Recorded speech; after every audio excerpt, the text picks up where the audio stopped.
बिस्मिल्लाहिर्रहमानिर्रहीम, अस्सलामु अलैकुम। लाखों करोड़ों दुरूदो सलाम मोहम्मद मुस्तफ़ा सल्लल्लाहु अलैहि वसल्लम और आले मोहम्मद पर। मैं हूँ उमर दराज गोंदल और आप मेरा यूट्यूब चैनल देख रहे हैं। ईरान और पाकिस्तान ने आज एक ऐसा काम किया है जो आप यूँ समझ लीजिए कि पाकिस्तान ने रद्द अमल दिया है। कुछ दिन पहले आपको याद होगा कि पाकिस्तान की एक चेक पोस्ट के ऊपर, परसों की बात है, ईरान की सरजमीन से हमला होता है और पाकिस्तान का एक जवान शहीद हो जाता है और एक जवान जख्मी भी होता है। और इसके अलावा पाकिस्तान की मशकों के ऊपर भी ईरान रद्दअमल का इजहार करता है और अजरबैजान का तनाज़ा आपके सामने है। अब एक नया ऑपरेशन पाकिस्तान की जानिब से लॉन्च किया गया है और इस ऑपरेशन के दौरान पाकिस्तान ने 10 ईरानियों को गिरफ्तार किया है।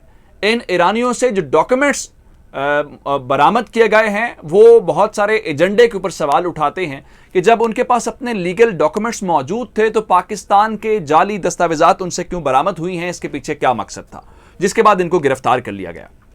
दूसरा, आज पाकिस्तान और तालिबान के दरमियान एक और तनाज़ा पैदा करने की कोशिश की गई, लेकिन पाकिस्तान ने बर वक्त उसका कला कमा कर दिया है। पाकिस्तान के साथ आज तालिबान ने बॉर्डर बंद किया और कल भी तनाज़ा कुछ पैदा करने की कोशिश की गई, लेकिन इमरान खान ने फौरी तौर पे नोटिस लिया, जिसके बाद अफगानिस्तान के अंदर पाकिस्तान के जो सफ़ीर हैं उन्होंने फौरी तौर पे तालिबान हुकूमत को ये खुशखबरी सुनाई है और तालिबान इस बात के ऊपर खुश हैं। अफगान मीडिया इस बात की तस्दीक कर रहा है। और फिर कतर के हवाले से बात करेंगे। कतर के वज़ीर ख़ारजा ने एक बार फिर आलमी दुनिया के ऊपर जोर दिया है कि अभी वक्त है, अभी इक़दाम कर लिए जाएं, वरना वक्त हाथ से निकल जाएगा। लेकिन तालीम के हवाले से जो तालिबान ने फैसला किया उसके ऊपर उन्होंने तहफ़्फ़ुज़ात का इजहार किया।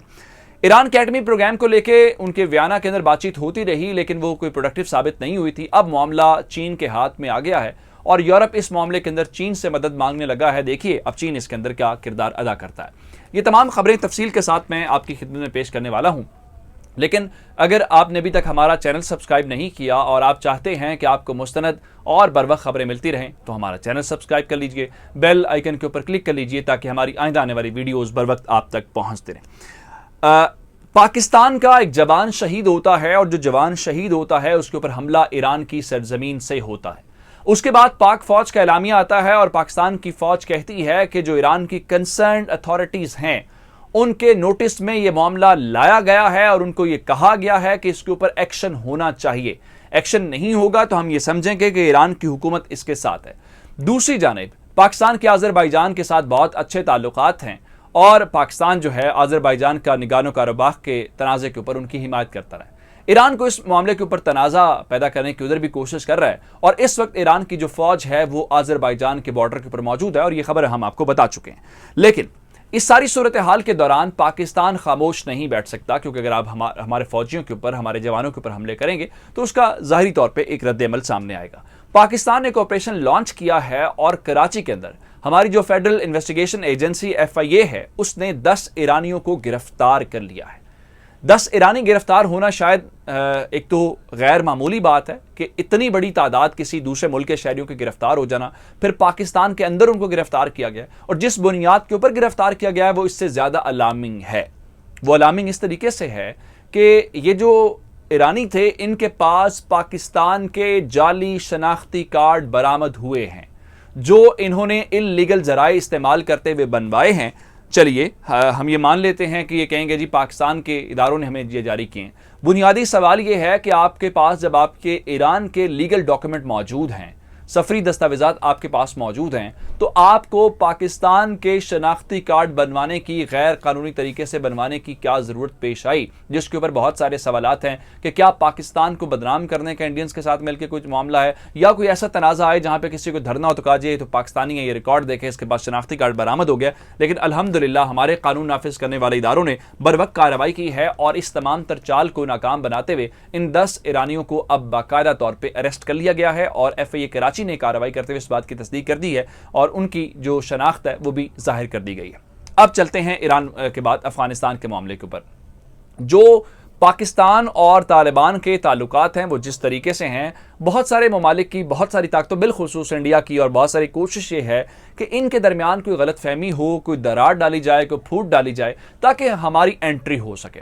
कल क्या हुआ, कल के रोज़ ताजिर तबका का आया, उन्होंने कहा जी पाकिस्तान से इतने 100 ट्रक आते हैं और जो अफगानिस्तान के सिर्फ 20 ट्रक पाकिस्तान जाते हैं, इसलिए पाकिस्तान के साथ एक नया मैकेनिज्म जो है वो बनाया जाए। तो उस मामले को कल जब ठंडा हुआ तो आज एक नया मामला खड़ा हो गया, और उसके बाद जो स्पिन बोल्लक वाली क्रॉसिंग है तालिबान ने वो बंद कर दी। मामला ये था जो ईरानी वहां से आ रहे हैं, एक तो पाकिस्तान ने वो बंद किया हुआ, पाकिस्तान कह रहा है जिनके पास लीगल डॉक्यूमेंट हैं हम उनको आने देंगे, क्योंकि हमारे पास तो पहले मिलियंस में आपके मुहाजिरीन मौजूद हैं।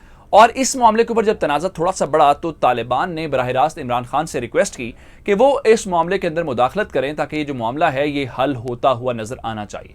उसके बाद प्राइम मिनिस्टर ने इस मामले को टेकअप किया और प्राइम मिनिस्टर इस मामले को अपनी कैबिनेट के अंदर ले गए, और कैबिनेट के अंदर इस मामले के ऊपर गौर खोज किया गया। फिर जाहिर बात है हमने तालिबान की मदद भी इस सारी सिचुएशन के अंदर करनी है, तो पाकिस्तान ने फौरी तौर पर एक्शन लिया है, और इमरान खान ने तालिबान का ये मुतालिबा मान के आज पाकिस्तान के जो सफीर हैं मंसूर खान साहब, उन्होंने तालिबान की गवर्नमेंट को इस बारे में ऑफिशियली कन्वे कर दिया है कि इमरान खान गवर्नमेंट के फैसले के मुताबिक अब जो आपके शहरी तुरखम बॉर्डर से जाएंगे उनको किसी गेट पास की जरूरत नहीं होगी, और हमने आपका ये मुतालिबा मान लिया है। तो ये एक बरवक्त एक्शन से, बरवक्त कार्रवाई से पाकिस्तान ने जो कोशिश है वो नाकाम बना दी। अब आते हैं कतर के मामले के ऊपर। कतर इस सारे मामले के अंदर तालिबान को फैसिलिटेट करता रहा, काबुल एयरपोर्ट भी जो है उन्होंने चलाया है। तो जो उनके वज़ीर ख़ारजा हैं उन्होंने एक तो तालिबान से ये कहा है कि जो ख़वातीन की तालीम का मामला है इसके ऊपर हमें तहफ़्फ़ुज़ात हैं, आप इसके ऊपर थोड़ा सा गौर करें। लेकिन दूसरी जानिब उन्होंने ये ज़रूर कहा है कि जो आलमी बरादरी है वो तालिबान को तनहा न छोड़े, अभी वक्त है उनको इंगेज किया जाए, उनको फैसिलिटेट किया जाए, वरना वक्त हाथ से निकल जाएगा और फिर हम सारे जो है अफसोस करने के अलावा कुछ नहीं कर सकेंगे। अब आते हैं ईरान के एटमी प्रोग्राम के ऊपर। ईरान का एटमी प्रोग्राम जो है वो ईरान की एक बहुत बड़ी कामयाबी है, और ये दूसरा मुसलमान मुल्क हो सकता है जिसके पास ये सलाहियत आ जाएगी। अब मामला इसके ऊपर यह है कि जो मगरिब है, अमेरिका है, वो इसको बर्दाश्त नहीं करते। मुसलमानों के आपस में जितने भी इख्तलाफात हों, लेकिन आप देखिए ये जिस तरह यूरोप वाले इकट्ठे होते हैं, मुसलमानों को भी एक दूसरे को सपोर्ट करना चाहिए। और इस एटमी प्रोग्राम के ऊपर उनके ऊपर पाबंदियां लगी, उनकी मैशत को तबाह करने की कोशिश की गई, ये सारी बातें अपनी जगह पे मौजूद है। अच्छा, पाकिस्तान का अगर ईरान से तनाज़ा है वो अलग बात है, वो जैसे घर की बात होती है, आपस की बात होती है, वो घर के रहनी चाहिए। अब हुआ ये कि इनकी टॉक्स चलती रहीं, उस वक्त जो हसन रूहानी साहब जो थे वो प्रेसिडेंट थे, लेकिन इब्राहिम रईसी साहब जब जीत गए तो उसके बाद हुआ ये कि वो टॉक्स रुक गई और ईरान ने कहा जी नए प्रेसिडेंट ऑफिस में आएंगे तो उसके बाद ही मामला संभालेंगे। अब वियना के अंदर दोबारा से बातचीत जो है वो नहीं हो पा रही, और इस वक्त जो इंटरनेशनल एटॉमिक एनर्जी एजेंसी है वो कह रही है जी ईरान वॉयलेट कर रहा है उस सारी चीज़ को, और सऊदी अरब इसके ऊपर बहुत ज़्यादा फ्रस्ट्रेटेड है। अब इस चीज़ को लेके फ्रांस ने ये कहा है, जो यूरोपीय यूनियन का, यूरोप का एक बड़ा पार्ट है और वीटो पावर भी रखता है, उसने कहा है कि ईरान को दोबारा से मुज़ाकरात की टेबल के ऊपर लाने के लिए चीन किरदार अदा कर सकता है। अब इसकी एक वजह यह है कि चीन का उनके साथ 25 साल का एक सिक्योरिटी का मुआहदा है, और क्रूड ऑयल भी वो उससे खरीदता है जो अमेरिका ने उनसे, मैंने आपको खबर भी दी थी कि अमेरिका ने कहा ये खरीदना बंद करे। तो अब जनाब मुज़ाकरात की टेबल के ऊपर लाने के लिए अब मामला सारा ईरान के हाथ में आ गया, और यूरोप ने भी अब चीन से मदद मांग लिया। मुझे उमर दराज गोंदल को फेसबुक, ट्विटर, इंस्टाग्राम के ऊपर फॉलो कर सकते हैं। मेरा यूट्यूब चैनल सब्सक्राइब कीजिएगा। आपकी इस बातों का बहुत शुक्रिया। खुदा हाफिज़।